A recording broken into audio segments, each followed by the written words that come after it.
Hey, it's Ina from Taproot Tarot. Not too long ago, I did a VR to Nova Mundi's Mass Market Must-Haves tag. In that video, I mentioned that my favorite collectible deck publisher was Fournier, and I brought out my collection of Maritxu Guler decks. That included these two out-of-print vintage decks that are based around Basque culture. And I mentioned that at some point I would do a video on Maritxu Guler, including a walkthrough of these two decks. And as I was saying that, I realized that's a huge video because we have El Gran Tarot Esoterico to go through, as well as the books on that deck, as well as her TDM that has the beautiful color coordination to it. And so I was happy to receive a request for a walkthrough of this deck, Euskal Tarot Mitikoa, or the Basque Mythical Tarot, because I think doing these separately will make just a better video. So let's go ahead and do a walkthrough, not just of the Basque Mythical Tarot, but of the Basque Country Tarot, Tarot de Euskalherria. And I will say right now it's difficult to find how to pronounce Basque language, so I apologize in advance for any pronunciation mess-ups. But a little overview of Maritxu Guler. She was born Maria Erlans in Spain, and she was of Basque heritage. The suffix TXU is pronounced chu, and that is a Basque cultural suffix of affection. So she goes by Maritxu.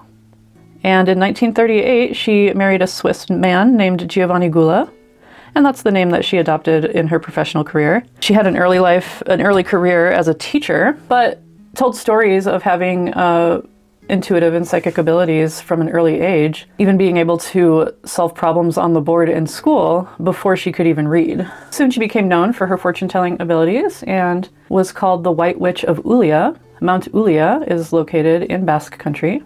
She also studied parapsychology and was encouraged in this career direction by her husband. She is an excellent tarot writer, and the early Fournier decks that she directed all had her original writings included with them. Unfortunately, the in-print versions have the generic Fournier inserts rather than her writing. So it's worth it if you can get vintage copies of some of these decks in order to be able to enjoy and learn from her writing. She was not the artist on any of these decks, but she directed their symbolism and imagery, as well as wrote the accompanying literature for the decks. The Basque Country Tarot was made in 1991 with the artist Alfredo Camellán, also known as Mincho, and I believe that is also a Basque nickname, so I would assume this artist is Basque as well. And it comes with an insert that does have multiple languages, so it includes writings from Maritxu Guler in English, translated. The Basque Mystical Tarot was made in 1982 with artist Angel Elvira. And it has a wonderful book with it, which is entirely in Spanish. This one comes in a tuck box. And this one has Fournier's old-style two-part box. We have a few title cards for each deck.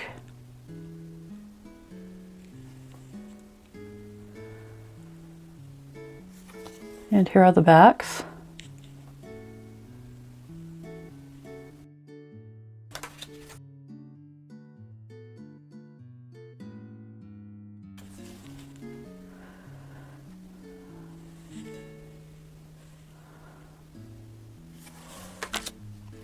And here is an advertisement card for some other decks from Fournier.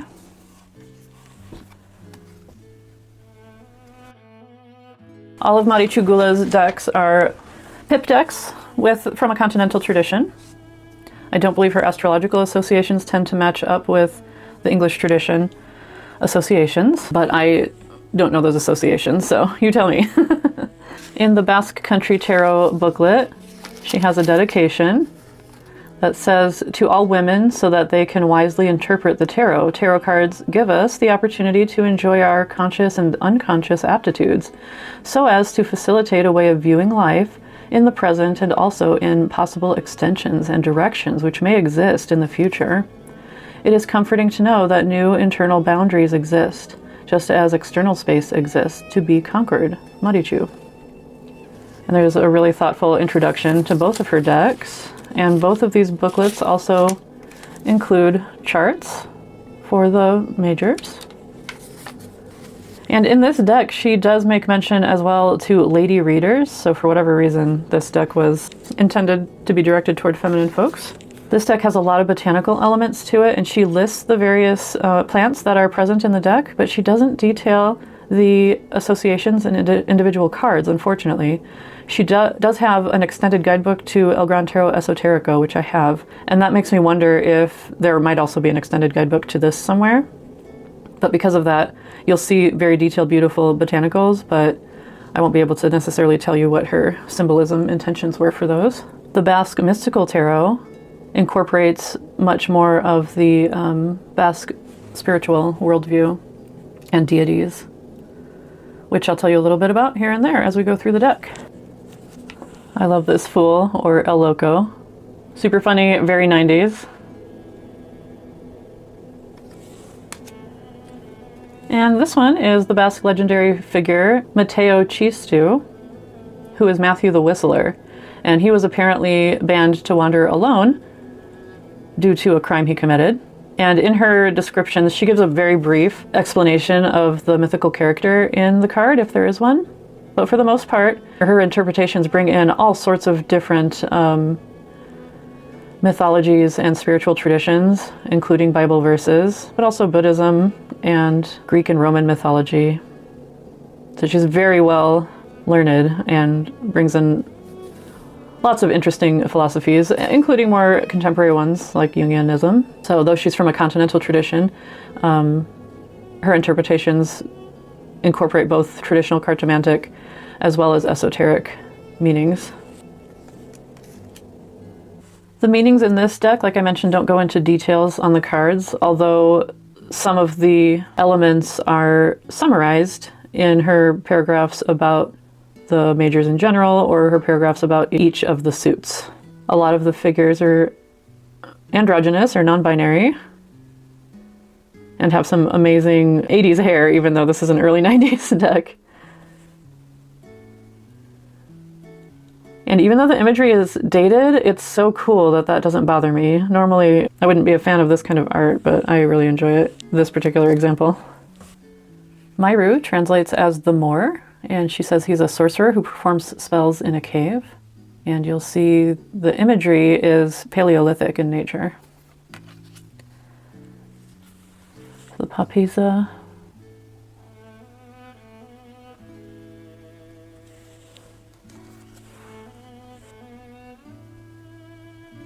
Here, La Sacerdotisa is depicted as Lur, who is the Earth Mother in Basque tradition, and the mother of the moon and the sun.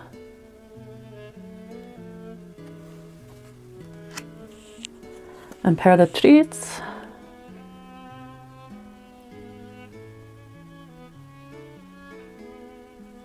My assumption is that the backgrounds and the plants depicted are regional or are specific to Basque country.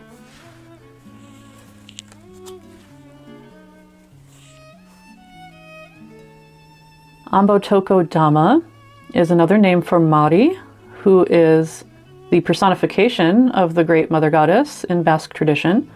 And sometimes Lur and Mari are considered two separate deities, and sometimes they're considered two aspects of the same, whereas Lur is Earth herself, and Mari is a personified depiction.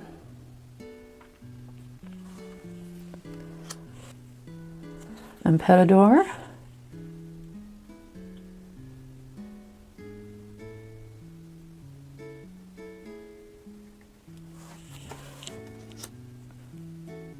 This emperor is the White Lord, who was said to be the offspring of the serpent Sugar, who we'll see later in the Tower card, and a beautiful princess, and he was the first lord of Biscay.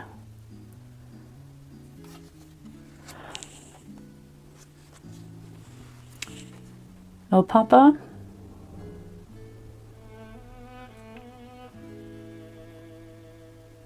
Really interesting depiction of a traveling pope, isn't it? Beautiful country in the background. This El Sumo Sacerdote is Little Samaritan. He was a church builder, and he was said to have wrestled a deity to gain secrets of agriculture and other knowledge for his people.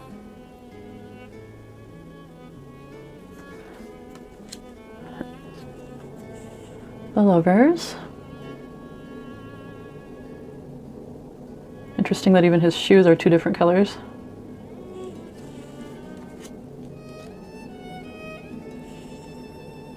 This card depicts the shepherd and the lamia. Lamia in other traditions are considered demonic and only harmful, but not in Basque tradition. In Basque tradition, they tend to live by the waterside, and their upper halves are beautiful long-haired women. Their lower halves are the feet of either ducks or geese or fish, and they can be harmful, but they can also bring protection and knowledge. And there are many myths of human men marrying them and falling under various contractual obligations, kind of similar to selkies. So they have their positives and negatives like anybody else. This depicts a myth of a shepherd who fell in love with a beautiful woman only to see then that she had goose feet. El Caro.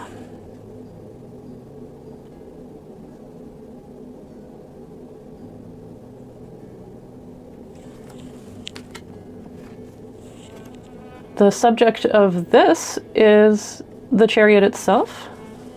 This is Mari, the goddess, as a fire chariot, and she was sometimes depicted as a scythe of fire cutting across the sky. This is her in that form.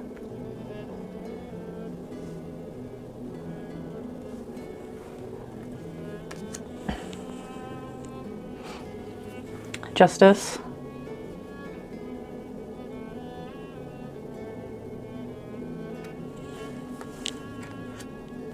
And I think this would be Eche Coandre.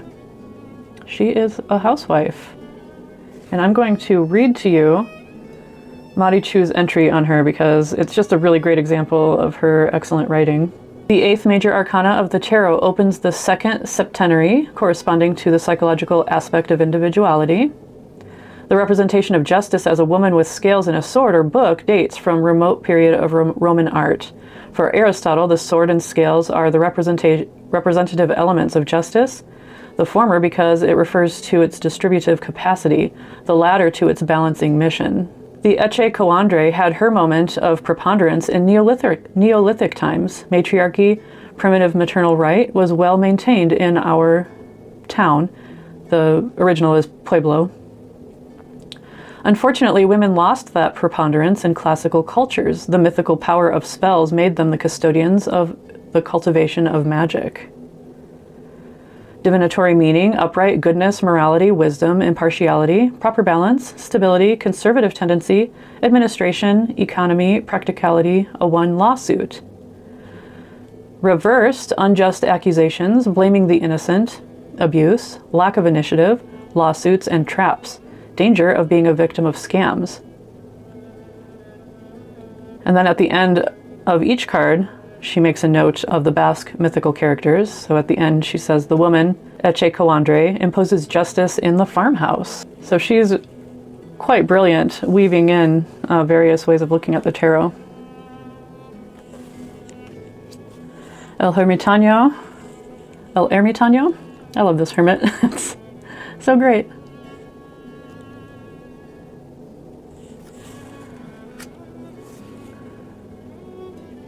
Bezo Juan is the deity whom the Little Samaritan wrestled with in order to gain wisdom of fire making and agriculture.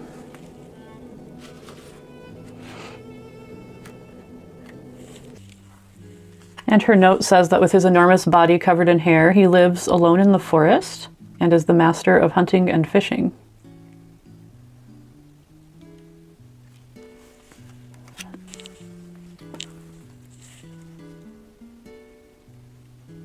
This is so dated, but I love it anyway. I think it's pretty great.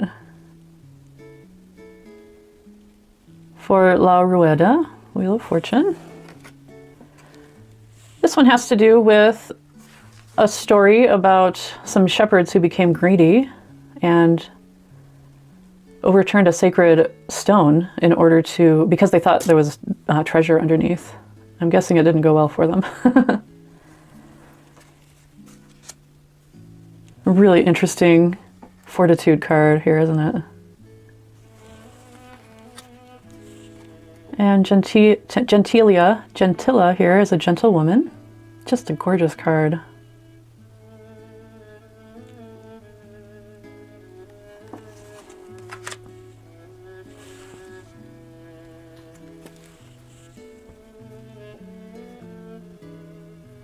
She doesn't say what landscapes are depicted in the cards. I wonder if this might be Mount Ulia, for which she was named. But a pretty cool esoteric depiction of El Colgado. This one is a doll that would be hung during Carnival and burned at the end of the celebration.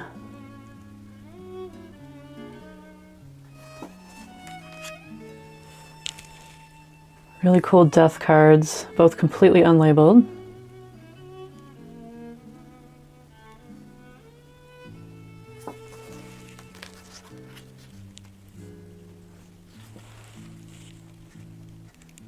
Beautiful temperance, almost being incorporated into the landscape.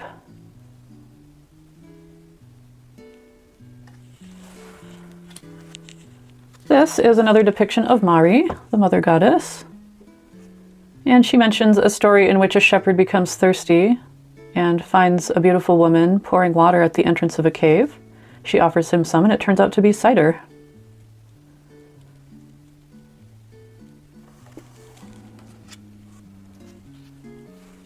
Very cool Baphomet style devil.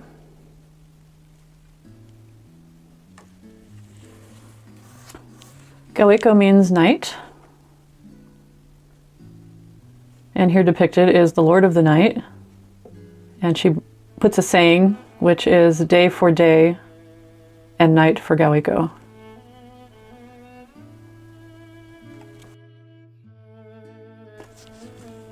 An industrial tower.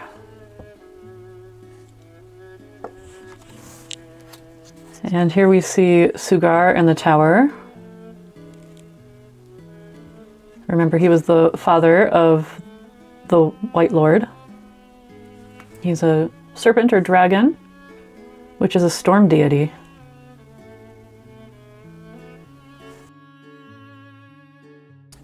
La Estrella, with some pretty great blue hair. Here, Itzarak means stars, plural. And she describes this as a lamia pouring water from two vessels into a stream or arroyo.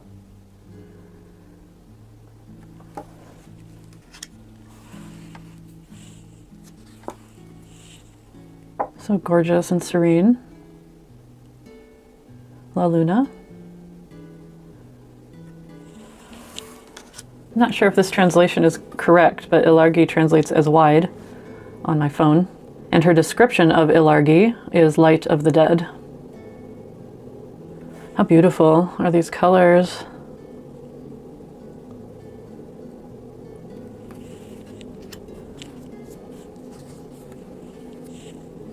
I love this, both joyous and intense. El Sol. Agutski doesn't translate, but I'm guessing it's a sun deity. And her description is that it drives away with its rays the genies that retreat into the mountains. And genies in Basque culture were any energetic or mythological creatures, like fairies, lamia, all sorts of magical folk.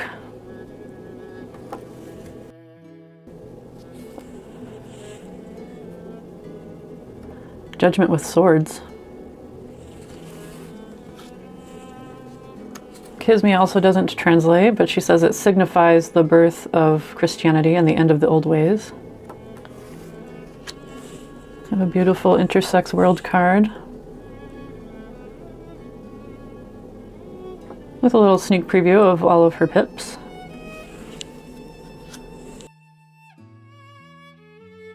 Andromari an aspect of the Great Mother Goddess. She notes is Queen of the Genii.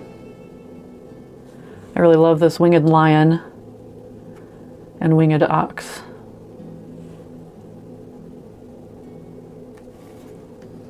I'll flip through the pips so you can see the beautiful botanical elements.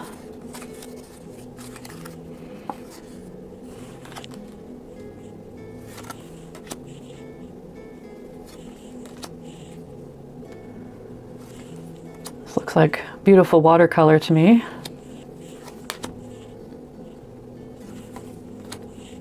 No numbers or labels, which I enjoy. And here is pictured a sunflower on her Ace of Coins, an amulet against darkness, which conceals evil.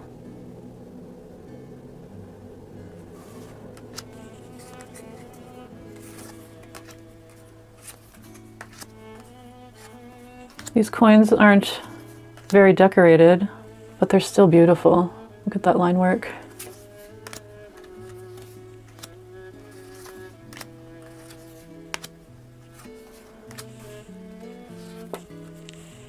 Rather mysterious and demure page of coins. No label. And the Sota de Oros, the valet of coins here, holds a sunflower over his head. She refers to this person as a boy, but I think, like a lot of these characters, they can be interpreted as non-gendered. And each of the valets has a symbol on their clothing representing one of the regions of Basque Country. This one is an anchor, and I'm going to mispronounce it, but it symbolizes Guipuzcoa. A gorgeous buckskin horse for this knight.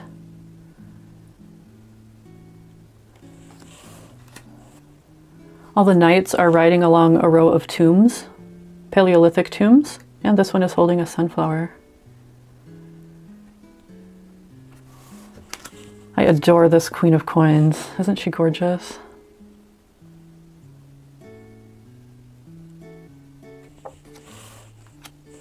All the queens are seated before Neolithic stone dolmens, and this one is holding a sunflower.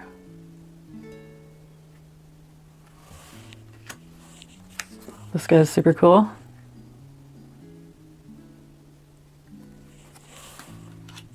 All of the kings are either seated on or standing before a monolith.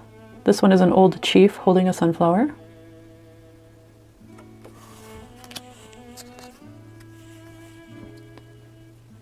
A beautiful Ace of Cups.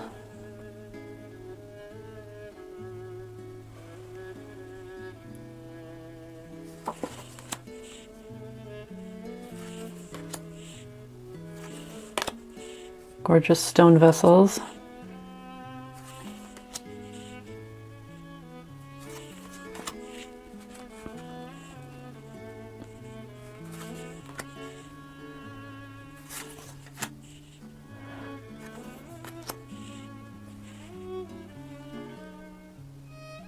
Beautiful little rose in the middle.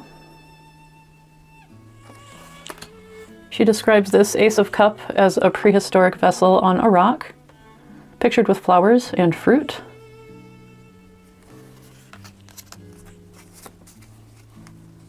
And again, plain yet beautiful cups. See the details there.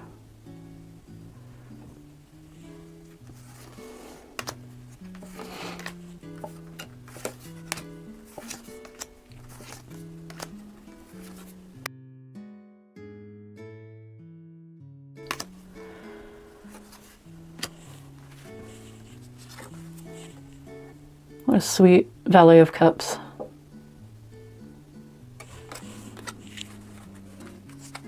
Also a very sweet Knight of Cups, clutching his breast.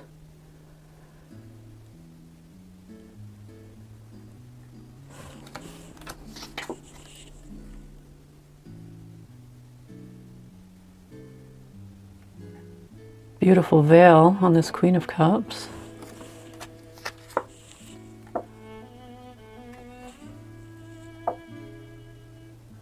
And a king on an interesting stone throne that kind of reflects the shape of the cups.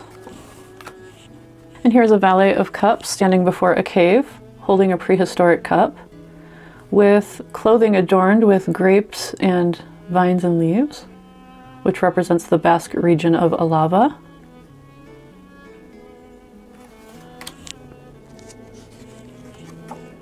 The knight, again, moving past prehistoric tombs. The queen seated before a dolmen. And a younger king seated upon a monolith. Gorgeous details.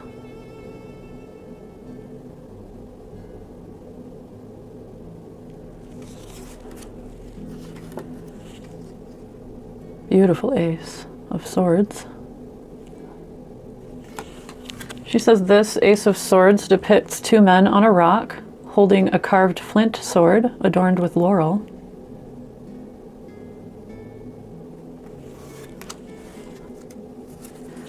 Kind of switching up the order in which I show these to you. Sorry if I'm all over the place. Just gorgeous.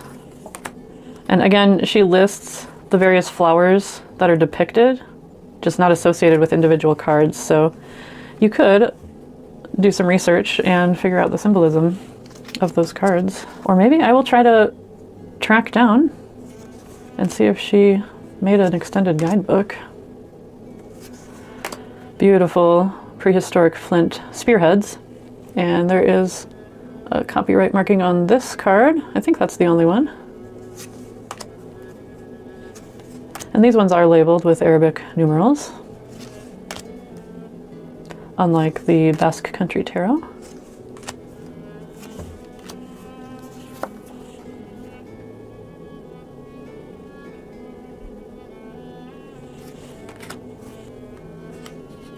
This valet of swords stands before a cave, holding a carved prehistoric flint sword. And their clothing is adorned with an eagle, which is a symbol of Navarre. And that is one of the areas where Maritxu Guler lived.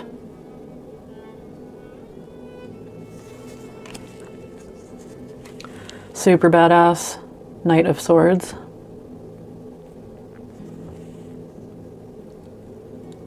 Interestingly, with no landscape in the background.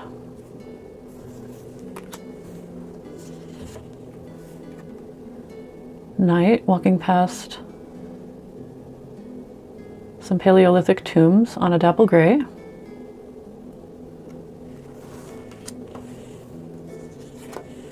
Traditionally pregnant Queen of Swords. Isn't she beautiful?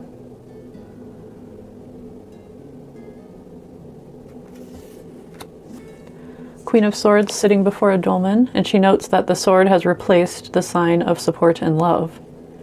She's wearing an amulet.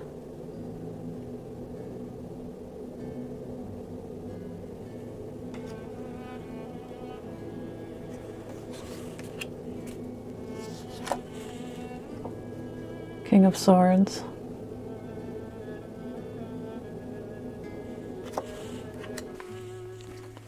This King of Swords is a young chieftain seated on a monolith, holding a carved flint sword, as well as a mace, which is tied with vines to a wooden handle and represents the law. And this emblem on his chest piece is a lauburu, which is a traditional Basque symbol. It means four heads, and it represents the sun, life, and prosperity.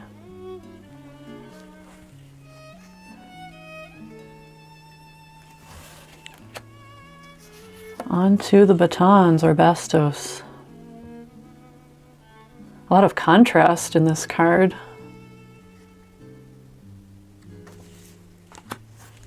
Here is a cyclops, or anxo, holding onto an oak tree, which is a symbol of authority, supremacy, and domination.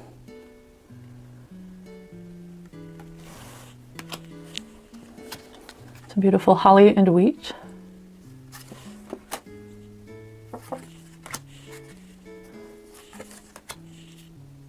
Some acorns.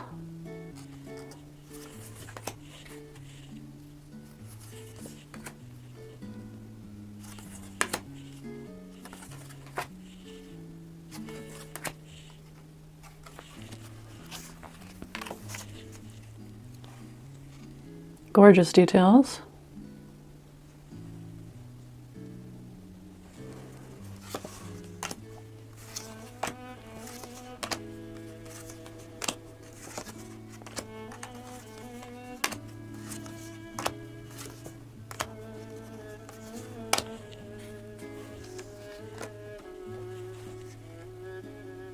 The page as a hiker, perhaps?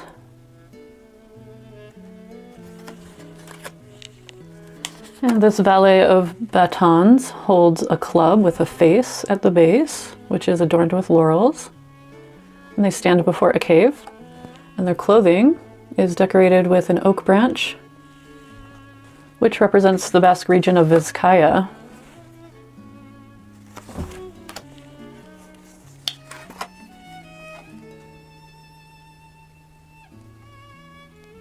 Super dramatic night. Possibly escaping a prairie fire. This night again, moving past Paleolithic tombs and holding a club adorned with laurels.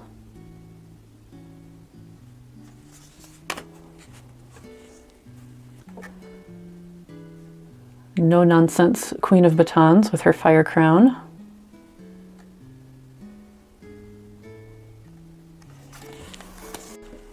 And a Queen of Batons seated before a dolmen. A detail of her amulet.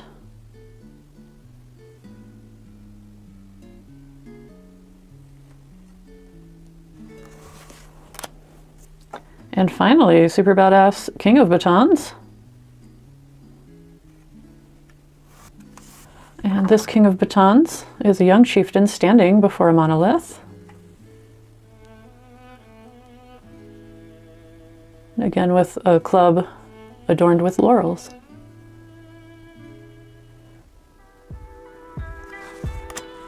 Well, tell me, what did you think of these decks? Aren't they great? I highly suggest, if you get either of them, to look at the guidebooks that come with them, because Maritxu Guler's continental perspective on the tarot is really helpful for reading pip decks. Her definitions of the suits are really more traditional. And certainly she incorporates esotericism as well as traditional cartomantic interpretations. Well, I hope you enjoyed. Tell me what you think, and I'll see you next time. Bye!